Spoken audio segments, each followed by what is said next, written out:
तो हमने 5 प्रभाव यहाँ पुनर्जागरण का हम मोटे तौर पर देखेंगे, ठीक है ना। पुनर्जागरण कैसे आया वो आपने देखा। पुनर्जागरण इटली से ये स्टार्ट हुआ, आपने ये भी देखा कि मेनली इटली से स्टार्ट होने के पीछे रीजन ये है कि इटली में ही रोमन सिविलाइजेशन का शुरुआत होता है। तो जो चीज जहां पर जिसकी हिस्ट्री होती है उसका रीस्टार्ट भी वहीं से उसका इम्पैक्ट पड़ता है। तभी आप लोगों को दिखाओगे ना कि देखो तुम्हारे पुरखे, तुम्हारे पूर्वज ऐसे थे और तुम अभी कैसे हो गए हो, तो तुम्हें फिर से अगर वैसा होना है तो आप वही दिखाओगे ना। तो इटली में क्या था कि रोमन साम्राज्य की बहुत सारे हिस्टोरिकल चीजें ऑलरेडी थी पहले से, है ना। तो जो हिस्टोरिकल चीजें पहले से थी उसी को दिखा करके लोगों को कहा गया कि देखो तुम्हारा जो हिस्ट्री है वो काफी डेवलप था, रिच कल्चर है तुम्हारा पहले से ही, और तुम क्या बन चुके हो आजकल। तुम्हें जैसे भारत में ही सती प्रथा क्या हजारों लाखों साल से था भारतीय सभ्यता में, कभी नहीं था। बाद के पीरियड में कुछ ऐसे हालात बने कि सती प्रथा आया जो एक कुरीति के रूप में हमारे समाज में फैल गया, और बाद के वर्षों में उस प्रथा को हटाना ये नहीं था कि वो हिंदू धर्म का प्रथा था, यह भारतीय सनातन कल्चर का प्रथा था। सती प्रथा अगर हिंदू धर्म में या हिंदू कल्चर में शुरू से अगर होता तो जिस तरीका से जब रामचंद्र जी के पिताजी दशरथ जी का देहांत होता है तो उनकी तीनों माताओं को भी सती होना चाहिए था उनके साथ, वो सती हुए क्या? नहीं हुए थे ना। जब महाभारत काल में जब राजा पांडु की मृत्यु होती है तो क्या आपने देखा किसी की जो उनकी माता है पांडवों की कुंती, उनको सती होते आपने देखा? या महाभारत काल में इतने योद्धा जो थे वो वीर गति को प्राप्त हुए, क्या किसी की भी पत्नियां सती हुई थी? क्या अभिमन्यु की पत्नी उत्तरा वो सती हुई थी? नहीं हुई ना। मतलब क्या था कि हिंदू कल्चर में ये पहले से नहीं था, वो कुछ सरकमस्टांसेस ऐसे आए थे जिसकी वजह से ये सिचुएशन क्रिएट हो गया। और भारतीय शिक्षा पद्धति में क्या है कि शुरू से ही भारत के शिक्षा पद्धति को किस तरह से बना दिया गया कि पढ़ाई का मतलब नौकरी लेना। कभी भी पढ़ाई का मतलब नौकरी लेना भारतीय शिक्षा पद्धति में कभी था ही नहीं। यहाँ के शिक्षा पद्धति का मेन मूलभूत था कि शिक्षा ग्रहण करेंगे ताकि खुद का डेवलपमेंट करेंगे, खुद का पर्सनैलिटी निखरेगा, और जब तुम्हारा पर्सनैलिटी इंप्रूव होगा ना तो नौकरी रोजगार तो तुम स्वयं क्रिएट कर लोगे अपने लिए, और तुम जब क्रिएटर बनोगे तो तुम ही डिस्ट्रीब्यूटर भी बनोगे। लेकिन मैकाले आया एक अंग्रेज, और उसने आकर के यहाँ के पूरी शिक्षा पद्धति को बर्बाद कर दिया, और फिर आकर अंग्रेजों ने अपनी शिक्षा पद्धति लगा दी। फिर धीरे धीरे आज के यूथ में आप देखोगे कि जो नए जमाने का यूथ है उनमें स्टार्टअप करने का, उनमें बिजनेस करने का बहुत ये ट्रेंड स्टार्ट होने जा रहा है। तो ये भारत के काल के लिए भी पुनर्जागरण का काल होगा कि भारतीय यूथ जिस दिन नौकरी को अपना पेशा ना बना करके जिस दिन वो स्वरोजगार की ओर, स्टार्टअप की ओर जाएगा, वही समझो भारत का पुनर्जागरण काल हो जाएगा। फिर से हम सोने की चिड़िया बन जाएंगे। तो ये ही चीज जो यूरोप में हुआ वो चीज आज न कल भारत में भी होगा, आज हो या कल हो। तो पुनर्जागरण का क्या क्या प्रभाव पड़ा, तो पहला प्रभाव देखेंगे हम कि आर्थिक प्रभाव। कोई भी चीज चेंज होगा तो इकोनॉमिकल चेंज तो होना ही है। इकोनॉमिकल चेंज या इम्पैक्ट भी आप यहां डाल सकते हैं, परिवर्तन है, आर्थिक परिवर्तन या आर्थिक प्रभाव, दोनों आप कह सकते हैं उसको। आर्थिक प्रभाव जो आपका पड़ा, प्रभाव, या तुम इसमें इम्पैक्ट डाल दो। आर्थिक प्रभाव क्या पड़ा? जैसे ही पुनर्जागरण आया लोगों का सोच डेवलप हुआ, मेंटालिटी डेवलप होने लगा, वो चीजों को ब्रॉड माइंडेड होकर सोचने लगे। और फिर क्या हुआ कि औद्योगिकरण हुआ। नेक्स्ट चैप्टर आप पढ़ोगे इंडस्ट्रियलाइजेशन। तो लोगों ने जो पहले का कार्यक्रम था, अभी देखिए आपके पहले टाइम पे क्या होता था। अभी छठ पूजा आने वाला है तो पहले लोग जाता होता था जिसको हम बोलते हैं चक्की, वो चक्की धुलता था, फिर उस चक्की पे लोग जाते, उसमें घर में ही चक्की होती थी, 2-4 महिलाएं बैठ करके छठ का गाना गाती थी, आटा पीसती थी, 2-4 महिलाएं इकट्ठा होती थी, धान कूटती थी, जिस धान से छठ के खरना का प्रसाद बनता था। ठीक है ना। समय बदला, डेवलपमेंट आया सोसाइटी में। अब क्या हो रहा है, अभी जिस दिन बच्चे के यहाँ छठ हो रहा होगा, अभी देखना आटा चक्की धुलेगा, पहले किया था। फिर तुम गेहूं को एक अलग होमवर्क मिलता है कि गेहूं धो करके सुखा करके छत पे रखना है, एक आदमी बैठा रहेगा डंडा लेकर के कि कहीं चिड़िया उड़िया ना आके उसको खा जाए। ये भी अलग ही कल से ये काम शुरू हो जाएगा, कल नहा का है, कल से ये काम शुरू हो जाएगा। अब क्या है, मिल पे जाता है, चावल कूट के आता है, गेहूं पीस के आता है। तो देखो अगर तुम्हारा सोच डेवलप हुआ तो कितना प्रभाव पड़ा तुम पर आर्थिक रूप से। अब इंडस्ट्री लगेगा तो रोजगार बढ़ेगा, इंडस्ट्री लगेगा तो तुम धीरे धीरे पैसे वाले हो जाओगे, इंडस्ट्री लगेगा तो तुम्हारी डिपेंडेंसी कम होने लगेगी, तुम इंडिपेंडेंट होने लग जाओगे चीजों को लेकर के। पहले क्या होता था उस जमाने में, मान लो जब फैक्ट्री नहीं था, एक एक कपड़े को मान लो तो तुम शर्ट पहनते हो या टी शर्ट पहनते हो या स्वेटर पहनते हो, एक स्वेटर आप लोग के घर में अभी सर्दी का मौसम आएगा ना, अभी भी मम्मी लोग वो उलन स्वेटर बनाती है, कांटा से बनाती है ना, एक स्वेटर बनाने में 3-4 दिन लग जाता है, लेकिन वही फैक्ट्री में 3-4 दिन में 10 लाख स्वेटर निकल जाएगा। तो ज्यादा प्रोडक्टिविटी हुआ, मार्केट में फैलेगा। अब मान लो वही स्वेटर जिसकी लागत 100 रुपए की है, वो बाहर जाएगा मार्केट में तो 500 में बिकेगा। तो जो स्वेटर बना रहा है उसको भी मेहनत आना मिल गया अच्छा खासा, उसका भी विकास हुआ। तो ये फायदा हो गया, आर्थिक रूप से आदमी सबल होने लगा। जब तुम्हारे पास पैसे आएगा तुम्हारा दिमाग और खुलेगा। तो सबसे पहले क्या हुआ, आर्थिक प्रभाव पड़ा। आर्थिक प्रभाव का क्या इम्पैक्ट पड़ा कि इकोनॉमिकल जब इम्पैक्ट पड़ता है तो उसमें क्या होगा कि इंडस्ट्रीज वगैरह लगना स्टार्ट हो गया यूरोप में।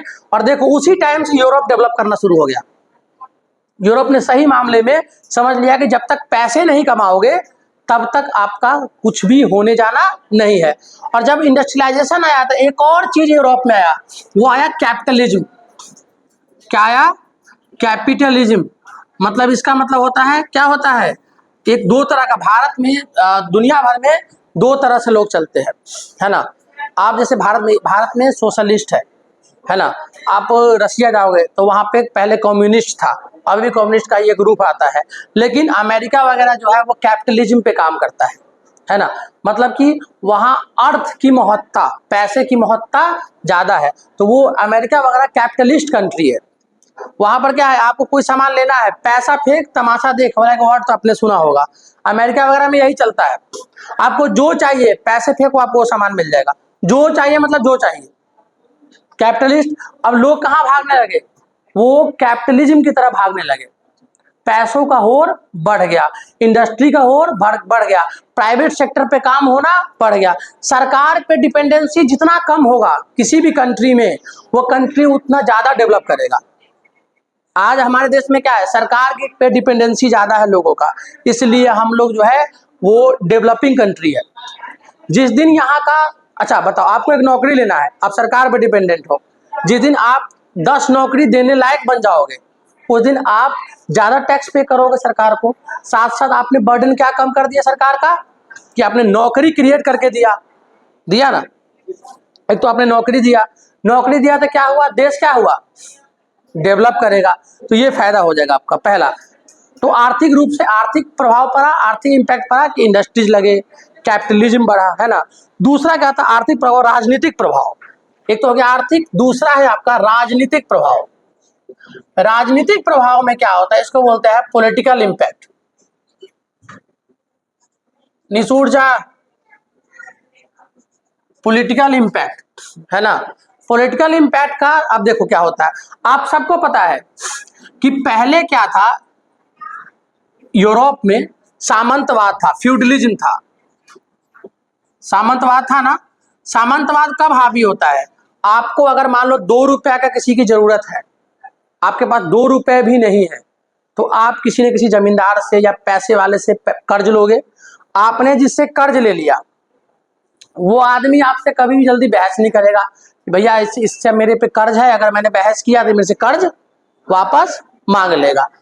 अब क्या होता है, आपने पहले देखा कि आर्थिक प्रभाव पड़ा तो लोग कैपिटलिज्म की ओर भागे, तो धीरे धीरे सबके पास पैसे आने शुरू हुए। तो जब पैसा आएगा तो कोई किसी का गुलाम रहेगा, कोई किसी का बंधुआ मजदूर रहेगा, कोई किसी के पास बेगारी करने जाएगा, जो पहले यूरोप में होता था कि नहीं होता था, पूरे चैप्टर में हमने पढ़ा है ना।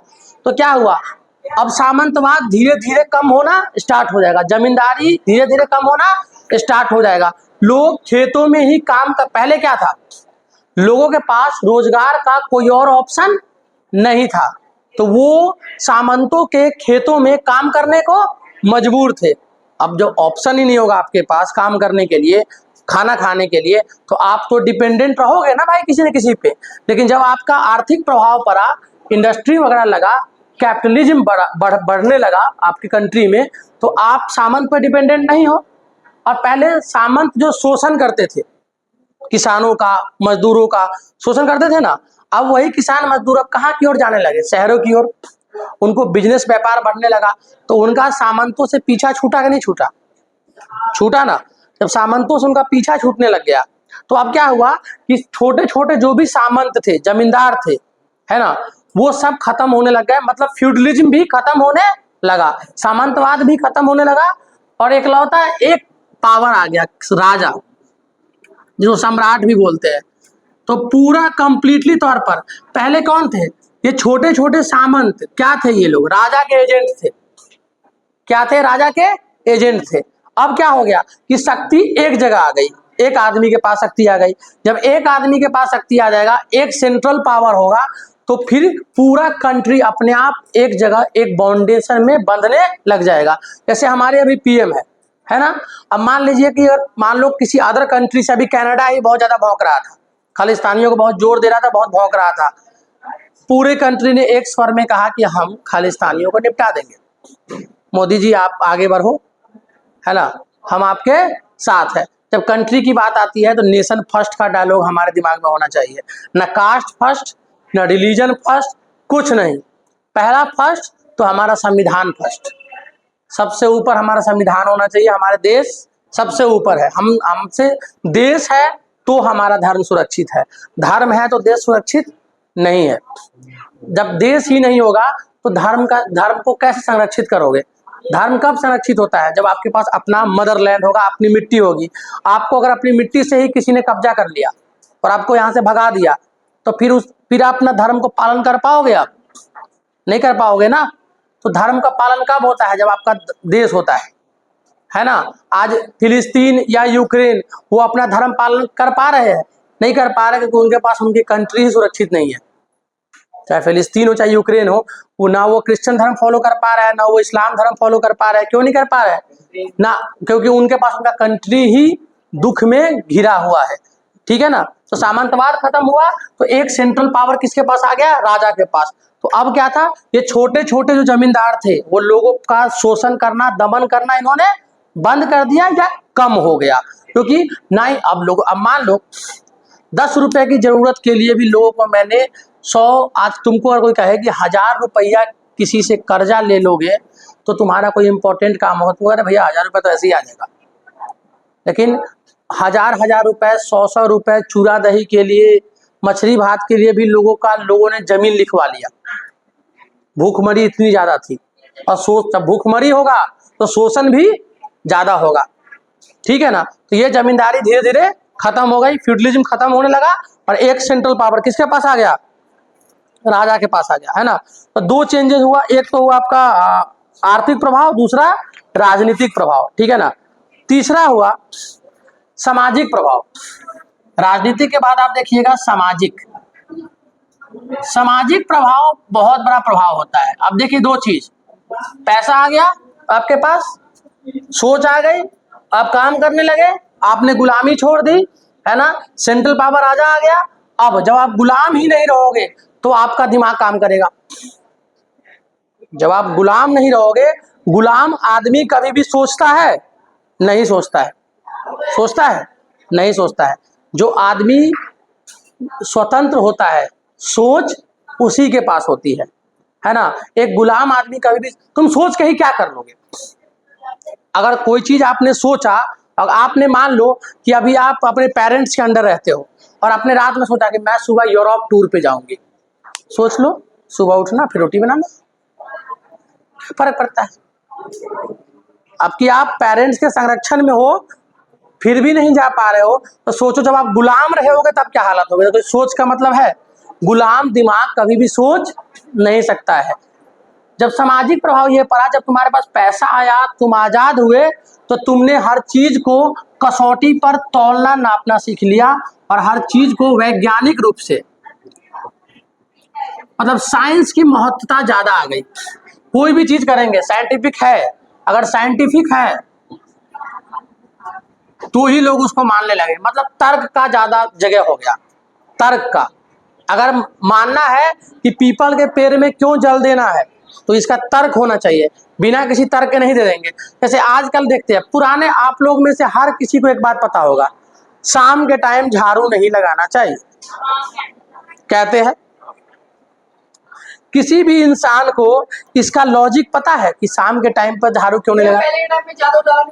हाँ, वेरी गुड। पुराने जमाने में हाँ ज्यादा मतलब उजाला नहीं होता था, अंधेरा होता था। तो मान लो सोना चांदी या कोई सामान तुम्हारा गिर गया तो झाड़ू के साथ वो बहरा जाएगा। फूस का घर होता था, हो सकता है सांप बिच्छू निकल जाए, तो इसके लिए वो खतरनाक था ना तुम्हारे लिए। इसके लिए ही शाम के टाइम अंधेरा होने के बाद झाड़ू लगाना वर्जित था। अब देखो ये 50 वाट का बल्ब जला करके तुम कह रहे हो शाम में नहीं लगाना है। 50 वाट का बल्ब लगा रखे हो, ये तो ऑलरेडी दिन हो रखा है, तो तुम लगाओ जितना झाड़ू पोछा लगाना है। लेकिन एक चीज बिना तर्क के हम करते आ रहे कि नहीं आ रहे हजारों साल से, वो परिस्थितियां कुछ और थी, ये परिस्थितियां कुछ और है।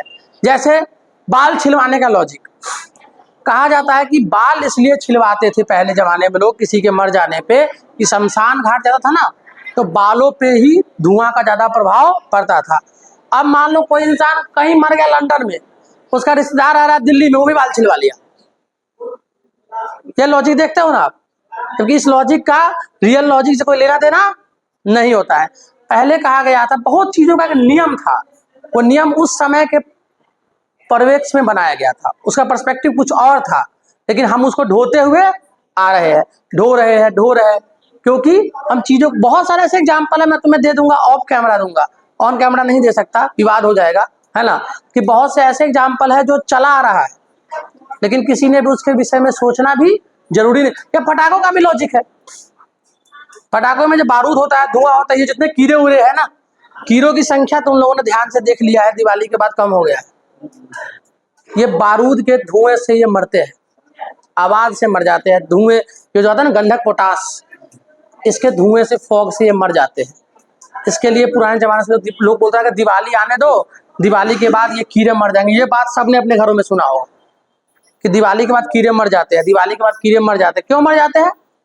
क्योंकि दिया जलता है, पटाखे फूटते हैं, ध्वनि आता है, तो लेकिन लोगों ने पटाखे को बदनाम करना स्टार्ट कर दिया, कुत्ते डर जाते हैं। तो भैया हमारे गली का कोई कुत्ता नहीं डरा, इतना पटाखा फूट गया। शहरी कुत्ता ज्यादा डर जाता है, जो बड़े बड़े फ्लैट्स में कुत्ते रहते हैं ना, उनको डर लगता है। गली वाला जो शेरू है, वो तो रॉकेट लेके भाग जाता है, वीडियो में भी दिखा रहा था, 4 वीडियो में हम देखे कि वो तो पटाखा ले लेके भाग जाता है। कुछ कुत्ते तो इतने कुत्ते होते हैं कि एक कुत्ता को तो मैं देखा आलू का मुंह में रख लिया, जब उसको लगा वो आग वगैरह तो फेंक दिया उसको उठा करके। तो सिंपल सी बात है, उसका इम्पैक्ट होता है। पहला कैसा वो। अब है धार्मिक प्रभाव, 3 इम्पैक्ट हो गया, ठीक है ना। चौथा इम्पैक्ट है आपका धार्मिक प्रभाव है ना। धार्मिक प्रभाव तो आपको मैंने बताया है कि धार्मिक प्रभाव क्या होता है। यहाँ देखिएगा, देखिए धार्मिक प्रभाव का एक अलग ही फिलॉसफी है। धार्मिक प्रभाव में क्या देखोगे, देखो आज ये इसको चलना ही नहीं है, कल छुट्टी देना है ना, इसलिए आज चल ही नहीं रहा बेचारा। धार्मिक प्रभाव, पहले लोग अंधविश्वास को मानते थे, अंधविश्वास को मानते थे, है ना, रूढ़िवादी थे, पुरानी चीजों को लेकर चलते थे, बिना तर्क का, कुतर्क पे चलते थे। कोई भी परंपरा बन गया, वही परंपरा हम बोलते हैं, परंपरा, प्रतिष्ठा, अनुशासन, इस 3 चीज के नाम पे हम किसी भी चीज को चलाते आ रहे थे। अब जब पुनर्जागरण आया तो लोगों ने अंधविश्वास को मानना बंद कर दिया, रूढ़िवादी सोच, पुराने ख्यालात के सोच, उसको मानना बंद कर दिया, कुतर्क, बिना लॉजिकल बात समझना बंद कर दिया। अगर कोई बात है तो उसमें लॉजिक होगा, अगर बात में लोग बोलते हैं ना ये तो बिना लॉजिक, बिना सर पैर की बात बोलते हैं ना, ये तो बिना सर पैर, तो वही बिना सर पैर की बातों को लोगों ने समझना छोड़ दिया और परंपरा, धर्म को सही तरह से समझा। साथ साथ चर्च का प्रभाव कम हुआ। लोगों ने कहा कि अगर हमें धर्म को अपनाना है, धर्म को समझना है, इसके लिए हम स्वयं काफी है। हमें भगवान को समझने के लिए किसी एजेंट की जरूरत नहीं है, ठीक है ना। साथ साथ आप लोगों को पता होगा ना कि बाइबल के दो पार्ट है, ओल्ड टेस्टामेंट, न्यू टेस्टामेंट। तो जब मार्टिन लूथर आया उसने न्यू टेस्टामेंट पे ज्यादा जोर दिया, ओल्ड टेस्टामेंट की बहुत सी बातों को हटाया। अरस्तु जैसे फिलोसफर जो पुराने ख्यालात को मानते थे उनका विरोध किया गया कि ये पुराने ख्यालात से काम नहीं चलेगा, नए रूप से हमको आगे बढ़ना पड़ेगा। तो चौथा प्रभाव कौन सा हो गया आपका? धार्मिक प्रभाव, ठीक है ना। पांचवा आता है सांस्कृतिक प्रभाव, सबसे इंपॉर्टेंट है ना। कल्चरल इंपैक्ट जो है आपका, सांस्कृतिक प्रभाव देखोगे, सांस्कृतिक प्रभाव, सांस्कृतिक जो आपका कल्चरल इंपैक्ट है, कल्चरल इंपैक्ट, इसमें क्या हुआ? कला, साहित्य, चित्रकला, कला, साहित्य, चित्रकला, मूर्तिकला, इस सब पर जोर दिया गया। पहले के टाइम पे यूरोप के चर्चों में संगीत बजाना मना था, बैन था कि आप यूरोप के चर्चों में संगीत नहीं बजा सकते। लेकिन अब के टाइम पे आप देखो, अब चर्च जाते हो ना, संगीत बजता है ना वहां पर, है ना, म्यूजिक बजता है ना एक प्रेयर के टाइम पे। आप जब भी चर्च गए हो, आप लोग कोई गया है चर्च? मूवी में चर्च देखते होगे आप लोग, संगीत बजता है ना, म्यूजिक बजता है ना। तो म्यूजिक पहले बैन था चर्चों में, पुनर्जागरण आया, म्यूजिक का महत्व बढ़ गया। मतलब कि संगीत ने एक स्थान ले लिया। कब? पुनर्जागरण के बाद के सब समय में तो संगीत का स्थान आ गया, है ना। गीत संगीत को महत्व मिलने लगा, लोगों ने म्यूजिकल इंस्ट्रूमेंट सीखने शुरू कर दिए, चित्रकला में बहुत परिवर्तन आए, मोनालिसा जैसी पेंटिंग बनी, है ना, अच्छी अच्छी मूर्ति कलाएं बनी। मतलब मोटे तौर पे कह सकते हैं कि जब आर्ट में तुम्हारी दिलचस्पी होगी, जब आर्ट में तुम्हारा इंटरेस्ट होगा, तो तुम्हारा डेवलपमेंट भी ऑटोमेटिकली स्टार्ट हो जाएगा। तो यहाँ पे कितने प्रभाव हो गए आपके? 5 हो गए ना, है ना। अच्छा, करुणा, प्रेम, ये वर्ड आपने सुना होगा, करुणा, दया, प्रेम। तो उस टाइम पर एक जैसे मोनालिसा की पेंटिंग है ना, उसकी क्या खासियत है कि वो पेंटिंग क्या खासियत उसकी? अरे वो तो लेडी बनी है, और उसकी आंख, और हाँ, जहां से देखते हैं वो उस तरफ ही दिखती है ना। जहां से देखो मोनालिसा की पेंटिंग ना, उसी तरह की दिखेगी आपको। तो ऐसी ऐसी जीव, पेंटिंग क्रिएटिविटी का एक परिणाम होता है। अगर किसी को पेंटिंग आता है तो वो क्रिएटिव है। आदमी को पेंटिंग आना चाहिए, डेकोरेशन आना चाहिए, ताकि उसका दिमाग गलत जगह पे ना लग करके सही जगह पे लगेगा। एक मिथिला पेंटिंग होती है, बिहार का कितना प्रतिष्ठित पेंटिंग है कि आप अगर वर्ल्ड वाइड देखोगे तो लाखों करोड़ों में उसकी एक एक पेंटिंग बिकती है। और वो मिथिला पेंटिंग पहले बिहार के मिथिलांचल रेंज में आप जो जाओगे उधर दरभंगा, मधुबनी, सहरसा, कटिहार, इस इलाके में आपको घर घर में आपके एज की लड़कियां बनाती है और वो करोड़ों में बिकती है।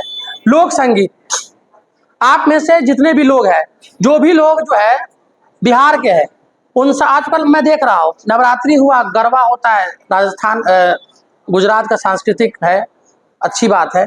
बिहार में भी गरबा हो रहा था, मैं इस बार दुर्गा पूजा में घर ही था। बिहार के नया जमाना का यूथ हो गया या पुराना जमाना का आदमी हो गया, उसमें से किसी को भी ये तक नहीं पता है कि बिहार का लोक नृत्य क्या है, किसी को नहीं पता है। बिहार का लोक नृत्य ऑर्केस्ट्रा नहीं है ना। एक तो होता है लोक नृत्य में झिझरी कहते हैं, झिझरी खेलना, है ना, आप लोगों ने सुना भी नहीं होगा, ये आपकी गलती नहीं है। आप पांचों सांस्कृतिक प्रभाव अगर लिख लोगे ना, तो मैं आपको बताऊंगा कि आप कल्चरल कमजोर कैसे हो, इसके पीछे आपकी गलती नहीं है। ये 90 के दशक वाले सबके पेरेंट्स हैं, जो 90-2000 के दशक में युवा थे, जवान थे। तो ये 90 वाले जो पेरेंट्स थे ना, इनका जीवन तो था शाहरुख खान, सलमान खान, अजय देवगन, विमल पाल मसाला, रजनीगंधा, दिलबाग, यही हीरो हीरोइन, दिव्या भारती, माधुरी दीक्षित, इसी में दुनिया चला। 90 का दशक भाई, इन्होंने सिनेमा को ज्यादा प्रभावशाली बनाया। सिनेमा में हीरो ये किया है, सिनेमा में हीरोइन वो की है, सिनेमा करते करते अपने, और तुम्हें पता है भारतीय कल्चर को बर्बाद करने में जितना योगदान सिनेमा ने दिया है ना, किसी भी चीज ने नहीं दिया है। इस सिनेमा ने भारतीय कल्चर को कंप्लीटली डिस्ट्रॉय कर दिया, बर्बाद कर दिया। आज आप लोग कहते हो ना कि भोजपुरी गाना फुहर होता है, अश्लील होता है। मैं 10 भोजपुरी गाने आपको गिनवा सकता हूं जो सुनने में बहुत प्रिय है, दिखने में भी प्रिय है, लेकिन उसको देखने वाला ऑडियंस नहीं है। आप खुद अश्लील हो, आप स्वयं में अश्लील हो, आपको अश्लीलता ही पसंद है। और जब आपको अश्लीलता ही पसंद होगा तो सामने वाला जो डायरेक्टर होता है, प्रोड्यूसर होता है, वो तो अश्लील चीज ही बनाएगा ना। नदिया के पार मूवी आया था एक अवधी भाषा में, कितने लोगों ने देखा उसको? अभी तक 2 4 5 बच्चों ने देखा है ना। बार बार उसके गाना कितने लोगों को पसंद आता है ना। और अभी अगर वही चल जाए चोलिया के हुक राजा जी, देखो मिलियन व्यू आ रहा है उसका, लहंगा उठाई दे रिमोट से। ये सब जो गाना बना, क्यों बना? अगर किसी ने बनाया इन गानाओं को तो लोगों ने देखा भी तो उसको, भर भर के व्यू तो दिया। आज भोजपुरी गाना का मतलब क्या? कि चलता फिरता पॉर्न, कुछ भी चल जाए, जो 2 कौड़ी का है, फुहर है, वो चल जाएगा। कभी सुना आपने बिहारी समाज से इस पे खिलाफ?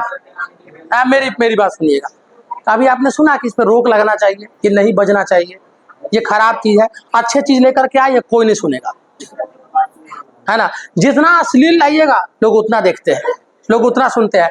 8 मूवी कोई नहीं देखता है, कॉमर्शियल मूवी सब देखते हैं, जिसमें फुहरपन हो, गरम मसाला हो, फालतू का म्यूजिक हो, डबल मीनिंग का कॉमेडी हो, वो मूवी सिनेमा हॉल में आ जाए। और एक तरफ कोई 8 मूवी आए, ठीक है ना, जिसमें एक्टिंग का सही तरीका होगा। 8 मूवी आपसे मैं अभी पूछ दूं, 5-8 मूवी का नाम बताओ, आपको नहीं पता होगा। वही सिनेमा जब ऑस्कर में जाता है तो आपको पता होता है, लेकिन 8 मूवी 100 करोड़, 200 करोड़, 500 करोड़ कभी नहीं कमा पाती है।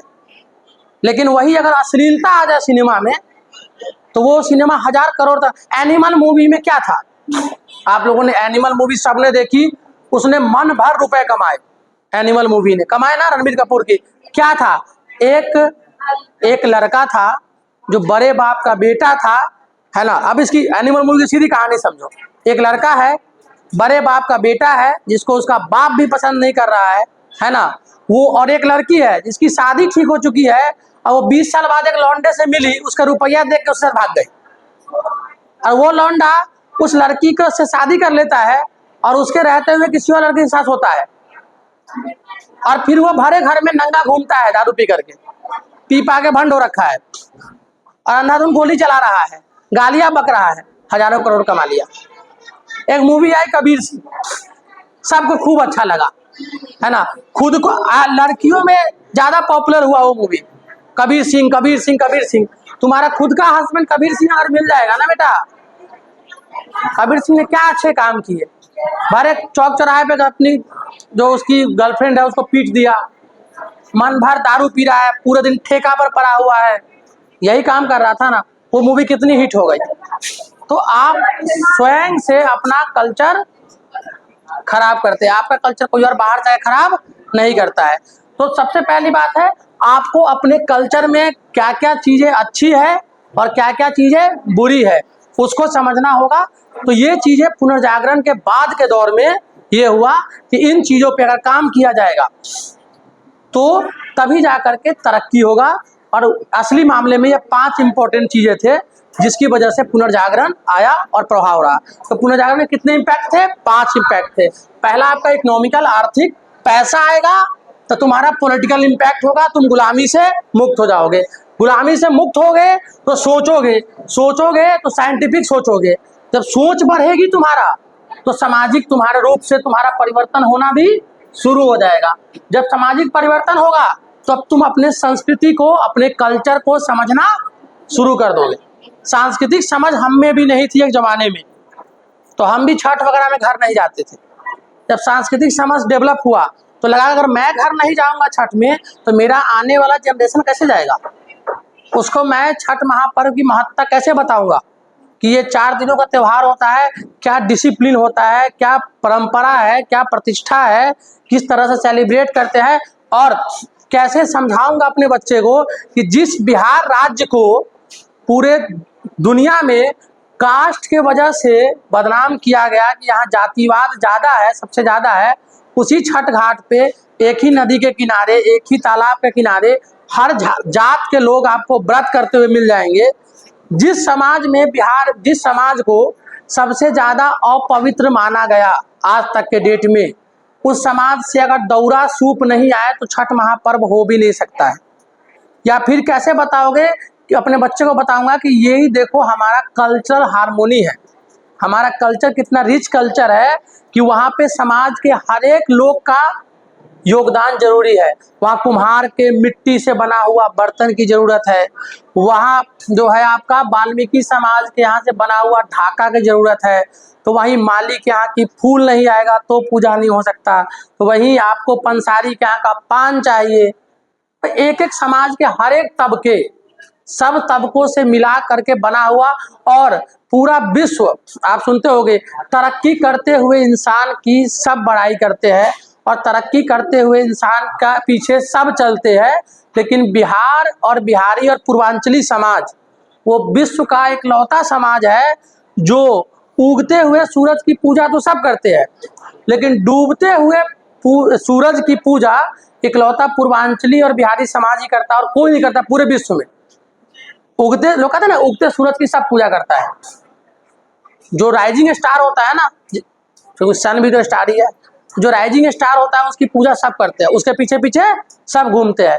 तो इसीलिए आपको सांस्कृतिक रूप से अपने कल्चर को समझना बहुत जरूरी है। जब तक सांस्कृतिक रूप से नहीं समझोगे तब तक आप गुलाम ही रहेंगे, ठीक है ना। तो 5 इम्पैक्ट आपने देख लिए पुनर्जागरण के रेंसों के, इस 5 इम्पैक्ट को आप नोट कर लिए। बंद कर दो सोए।